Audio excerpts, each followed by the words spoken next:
Hi friends, ഇന്ന് എൻ്റെ ഒരു ഉച്ചയ്ക്ക് ശേഷമുള്ള ദിവസം എങ്ങനെയാണെന്ന് കാണിക്കുകയാണ് കേട്ടോ. ഇന്ന് ഉച്ചയ്ക്ക് ഞാൻ പയറും കഞ്ഞി ആക്കാമെന്ന് വിചാരിക്കുകയാണ്. അതുകൊണ്ട് തന്നെ മുരിങ്ങേൻ്റെ ഇല കിട്ടിയിട്ടുണ്ട്. അത് വറവാക്കാൻ വേണ്ടിയിട്ട് പാങ്ങാക്കാൻ ഇരുന്നതാണ് കേട്ടോ. അപ്പോഴാണ് കുട്ടിയും കൂടെ വന്ന് സഹായിക്കുന്നത്. പെൺകുട്ടി ആയതുകൊണ്ട് ഇങ്ങനെയും കുറേ ഉപകാരമുണ്ട് കേട്ടോ. ഞാൻ പാങ്ങാക്കി ഇട്ടതൊക്കെ എടുത്ത് നിലത്തിടുക എന്നുള്ള ഒരു കാര്യമാണ് അവൾ അവിടെ ചെയ്തുകൊണ്ടിരിക്കുന്നത്. മുരിങ്ങയില ഞാനിവിടുന്ന് ഓണറെ വീട്ടിൽ നിന്ന് ചോദിച്ച് വാങ്ങി വന്നതാണ് കേട്ടോ. അത് വറവാക്കിയാൽ കുഞ്ഞി കഞ്ഞി നല്ലോണം കുടിച്ചോളൂ. അതുകൊണ്ട് അങ്ങനെയാക്കി. പിന്നെ കുറച്ച് സമയം ഞാൻ അവൾക്ക് കാർട്ടൂൺ വെച്ച് കൊടുക്കുന്നുണ്ട്. അപ്പോഴേ എൻ്റെ പണിയൊക്കെ ഒന്ന് നടക്കുവേ. കഞ്ഞിയും പയറും ഞാൻ ഓൾറെഡി കുക്കറിൽ വെച്ചിട്ടുണ്ട്. അത് സെറ്റായിട്ടുണ്ട്. അതിനുശേഷം ഞാൻ മുരിങ്ങയില പാങ്ങാക്കിയത് വറവാക്കാമെന്ന് വിചാരിച്ചു കേട്ടോ. നിങ്ങളെ നാട്ടിൽ ഇങ്ങനെയാണ് ആക്കുമെന്ന് അറിഞ്ഞൂടാ. പക്ഷെ നമ്മൾ ഉപ്പും മഞ്ഞളൊക്കെ ഒന്ന് തേച്ച് വെച്ചിട്ട് ആദ്യം ഒന്ന് വേവിക്കുക കേട്ടോ. മുരിങ്ങയിലയിൽ കുറച്ച് വെള്ളം കൂടി ഒഴിച്ചിട്ട് വേവാൻ വെച്ചിട്ടുണ്ട്. വെന്ത് വരുമ്പോഴേക്കും നമുക്കതിന് വേണ്ട തേങ്ങ ഒന്ന് റെഡിയാക്കാം. സൂപ്പർ മാർക്കറ്റിൽ നിന്ന് വാങ്ങിയ തേങ്ങ വേണ്ടല്ലോ കേട്ടോ. QR കോഡൊക്കെ ഉണ്ട്. അങ്ങനെ തേങ്ങ പൊട്ടിച്ച് വെള്ളമൊക്കെ എടുത്ത് കുടിച്ചിട്ടുണ്ട്. ആ ടൈം ആകുമ്പോഴത്തേക്ക് തന്നെ ഞാൻ TV ഓഫ് ചെയ്തിട്ടുണ്ടായിരുന്നു കേട്ടോ. അപ്പോഴേക്ക് ഇവിടെ ഭയങ്കര കൊളാക്കി വെച്ചിട്ടുണ്ട്. അവിടെ നിന്ന് ഭയങ്കര കളിയായിരുന്നു. മുരിങ്ങയില തേങ്ങയും ഇട്ട് വേവിച്ചതിന് ശേഷം ഞാൻ അരിയും മുളകും വെളുത്തുള്ളിയും കൂടിയാണ് കേട്ടോ അതിലേക്ക് വറുത്തിടുന്നത്. നിങ്ങൾ അങ്ങനെ തന്നെയാണ് ചെയ്യാൻ അറിഞ്ഞൂടെ. ഓരോ സ്ഥലത്തൊക്കെ ചെറിയ ഉള്ളിയൊക്കെ വറുത്തിടുന്നതെന്ന് കേട്ടിട്ടുണ്ട് കേട്ടോ. എനിക്ക് അരി വറുത്തിടുന്നത് ഭയങ്കര ഇഷ്ടമാണ് കേട്ടോ. നല്ല ടേസ്റ്റാണ് കഞ്ഞീൻ്റെ ഒപ്പരൊക്കെ കുടിക്കാൻ. കഞ്ഞിയും വറവും ആകുമ്പോഴത്തേക്ക് തന്നെ 1 മണി ആയിട്ടുണ്ടായിരുന്നു കേട്ടോ. അപ്പം തന്നെ ഞാൻ അവൾക്ക് കഞ്ഞി കൊടുത്തു. പിന്നെ പാല് കൊടുത്ത് അവളെ ഉറക്കി കേട്ടോ. എല്ലാ ദിവസവും അവൾ ഉറങ്ങിയതിന് ശേഷമാണ് കേട്ടോ ഞാൻ വീട്ടിലത്തെ ബാക്കി പണിയൊക്കെ എടുക്കാറ്. ഇന്നിപ്പോൾ മുരിങ്ങച്ചപ്പ് പാങ്ങാക്കി കൊണ്ട് തന്നെ വീട് നല്ല കുളമായിട്ടുണ്ട്. അപ്പോൾ ഞാൻ ഫുള്ളൊന്ന് അടിച്ചു വാരി തുടച്ചിടാമെന്ന് വിചാരിച്ചു. ഇപ്പോൾ ഞാൻ എല്ലാ ദിവസവും അടിച്ചു വാരി തുടച്ചിടാറുണ്ട് കേട്ടോ. തുടക്കുന്നത് ആദ്യത്തെ സമയങ്ങളിലൊക്കെ 2 ദിവസം കൂടുമ്പോഴാണെങ്കിൽ ഇപ്പം കുട്ടി നിലത്ത് തന്നെ കളിക്കുന്നതുകൊണ്ട് ഞാനിപ്പോൾ എല്ലാ ദിവസവും ഒന്ന് തുടച്ചിടാറുണ്ട് കേട്ടോ. അത് മാത്രമല്ല അങ്ങനെയൊക്കെ ചെയ്യുമ്പോൾ എനിക്കെന്തോ ഒരു പോസിറ്റീവ് ഫീലും കൂടെ തോന്നാറുണ്ട്. നിങ്ങൾക്ക് അങ്ങനെ തോന്നാറുണ്ടോ?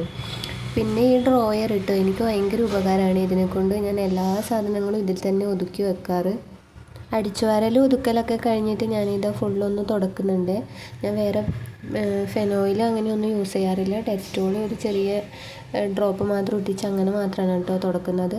അങ്ങനെ എല്ലാം തുടച്ച് ക്ലീനാക്കി കഴിയുമ്പോൾ തന്നെ നമുക്കൊരു വലിയ ആശ്വാസമാണ് കേട്ടോ. കുഞ്ഞ് ഉറങ്ങി എണീക്കുമ്പോഴത്തേക്ക് പണിയെല്ലാം കഴിഞ്ഞ് കുളിക്കാമെന്ന് വിചാരിച്ചിന്. പക്ഷെ അത് നടന്നില്ല കേട്ടോ. ഞാനിത് ചക്കക്കുരുവൊക്കെ വെയിലത്തിട്ട് ഉണക്കാൻ വെച്ച് നോക്കുമ്പോഴത്തേക്ക് തന്നെ കുട്ടി ഉറങ്ങി എണീറ്റിട്ടുണ്ട്. പിന്നെ ഒന്നും നോക്കിയില്ല. അവളെയും കൂട്ടിയിട്ട് ഇന്ന് രാവിലെ 3-4 പച്ചക്കറി തൈ വാങ്ങിയിട്ടുണ്ടായിരുന്നു കേട്ടോ. അത് നടാൻ വേണ്ടി ഒന്ന് മണ്ണൊക്കെ ഒന്ന് സെറ്റാക്കി വെക്കാമെന്ന് വെച്ച് അതിന് കുഴിയൊക്കെ എടുത്ത് വെച്ചിട്ടുണ്ട്. അവളെയും കൊണ്ട് പുറത്തിറങ്ങിയ ഭയങ്കര ബുദ്ധിമുട്ടാണ്. ഓടിക്കൊണ്ടിരിക്കുകയാണ്. അത് കഴിഞ്ഞ് അകത്ത് വന്ന് നമ്മൾ കുറച്ച് മുന്തിരി ഉണ്ടായിരുന്നു, അതൊക്കെ കഴിച്ചിട്ടുണ്ട്. അയക്കിൽ നിറയെ തുണിയായിരുന്നു കേട്ടോ. അതിൽ അലക്കിയതും അലക്കാത്തതും എല്ലാം കൂടിയുണ്ട്. അപ്പോൾ അതൊക്കെ ഒന്ന് മടക്കി ഒതുക്കി വെക്കാമെന്ന് വിചാരിച്ച് 2 ഷെൽഫ് ഉണ്ടായിട്ടും തുണി തെച്ചും പുറത്താണ് കേട്ടോ. പിന്നെ ഞാൻ ഇന്നലെ വൈകുന്നേരമാണ് കേട്ടോ അലക്കിയത്. അതുകൊണ്ട് ആ തുണിയും കൂടി എടുത്തൊന്ന് മടക്കി വെക്കാമെന്ന് വിചാരിച്ചു. നമ്മുടെ മൂന്നാളെയും നല്ല ഡ്രസ്സ്, അതായത് എവിടെയെങ്കിലും പോകാനുള്ള ഡ്രസ്സൊക്കെയാണ് കേട്ടോ ഈ ചെറിയ ഷെൽഫിൽ വെച്ചിട്ടുള്ളത്. അപ്പോഴത്തേക്ക് തന്നെ അവിടെ ഒരാൾ എനിക്ക് പണി തന്നിട്ടുണ്ട് കേട്ടോ. ആ ഷെൽഫിൽ തുണി വലിച്ച് താഴെ ഇട്ടിട്ടുണ്ട്.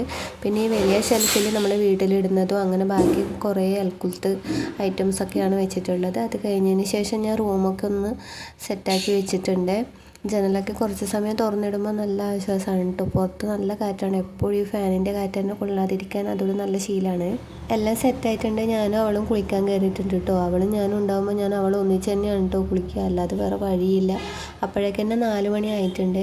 പിന്നെ ഞാനിത് കുറച്ച് കണ്ണാടീൻ്റെ മുന്നിൽ നിന്ന് പോസ്റ്റൊക്കെ കാണിക്കുന്നുണ്ട്. പിന്നെ സിന്ദൂരൊക്കെ അങ്ങനെ എടുത്ത് വെച്ച് പിന്നെ എന്നിട്ടാണ് കേട്ടോ ഞാൻ കഞ്ഞി കുടിക്കാനിരിക്കുന്നത്.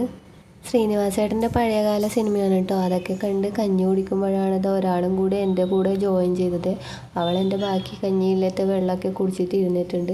പിന്നെ ഞാൻ കുറച്ച് മുന്തിരി അവൾക്ക് കൊടുക്കാൻ വെച്ചാൽ അതും കൊടുത്ത് TVയും കണ്ട് അവൾ ഇരിക്കുകയാണ് കേട്ടോ. ആ സമയം കൊണ്ട് ഞാൻ പുറത്ത് പോയിട്ട് നമ്മൾ നേരത്തെ വാങ്ങിയ ചെടിയൊക്കെ ഒന്ന് നട്ടിട്ടുണ്ട്. അതിനൊന്ന് വെള്ളം ഒഴിച്ചു കൊടുത്തിട്ടുണ്ട്. ഇത് നന്നായാൽ മതിയായിരുന്നു കേട്ടോ. സമയം ഇപ്പോൾ ഒരു 4:30 ആയിട്ടുള്ളൂ കേട്ടോ. പക്ഷേ ബാക്കിലത്തെ ഗ്രിൽസ് നമ്മൾ അപ്പോഴേ പൂട്ടി വെക്കുവേ. അതിനുശേഷം ഞാനും അവളും പുറത്ത് വന്നിരുന്നു കേട്ടോ. അവൾ അപ്പുറത്തെ വീട്ടിലെ ചേച്ചിയോടൊക്കെ വർത്തമാനം പറയുകയാണ്. പിന്നെ ഞാനിങ്ങനെ എല്ലാ ദിവസവും ഇങ്ങനെ വന്നിരിക്കാറുണ്ട്. കുറേ സമയം അവളെപ്പറ്റി എന്തൊക്കെയോ കളിക്കും. അവൾ വണ്ടിയെടുത്ത് പുറത്ത് വരികയാണെങ്കിൽ അത് ഉന്തി കൊടുക്കും. അങ്ങനെ എന്തൊക്കെയായിട്ട് ഇങ്ങനെയാണ് കേട്ടോ നമ്മൾ ഉച്ചക്ക് മുതലുള്ള ദിവസം.